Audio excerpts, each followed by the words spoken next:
5 days later, Ananias the high priest went down to Caesarea. Some elders and a lawyer named Tertullus went with him. They brought their charges against Paul to the governor. So Paul was called in. Tertullus began to bring the charges against Paul. He said to Felix, "We have enjoyed a long time of peace while you have been ruling.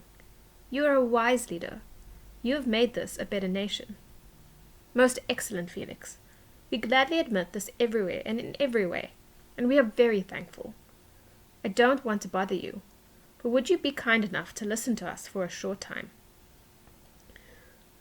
We have found that Paul is a troublemaker. This man stirs up trouble among Jews all over the world. He is a leader of those who follow Jesus of Nazareth. He even tried to make our temple impure, so we arrested him. Question him yourself, then you will learn the truth about all these charges we are bringing against him." The other Jews said the same thing. They agreed that the charges were true. The governor motioned for Paul to speak.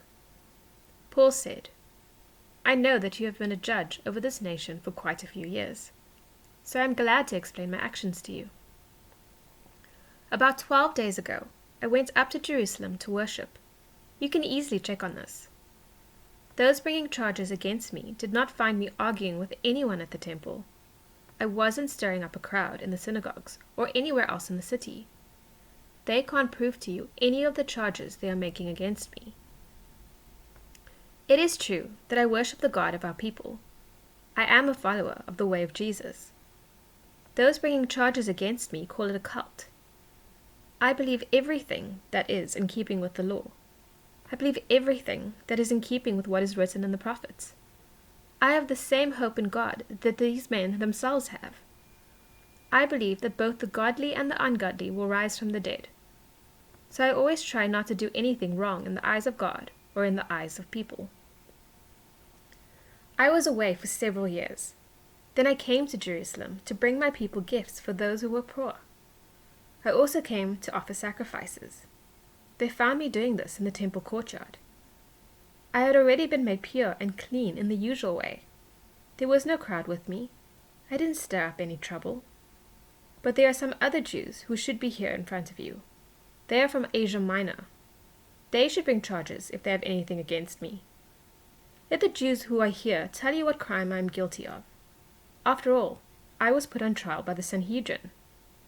Perhaps they blame me for what I said when I was on trial. I shouted, I believe that people will rise from the dead. That is why I am on trial here today."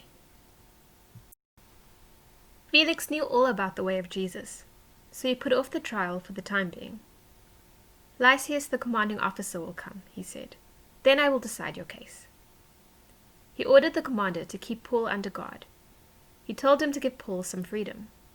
He also told him to allow Paul's friends to take care of his needs. Several days later, Felix came with his wife Drusilla. She was a Jew. Felix sent for Paul and listened to him speak about faith in Christ Jesus. Paul talked about how to live a godly life. He talked about how people should control themselves. He also talked about the time when God will judge everyone. Then Felix became afraid. "That's enough for now," he said. "You may leave. When I find the time, I will send for you." He was hoping that Paul would offer him some money to let him go. So he often sent for Paul and talked with him. 2 years passed. Porcius Festus took the place of Felix, but Felix wanted to do the Jews a favor, so he left Paul in prison.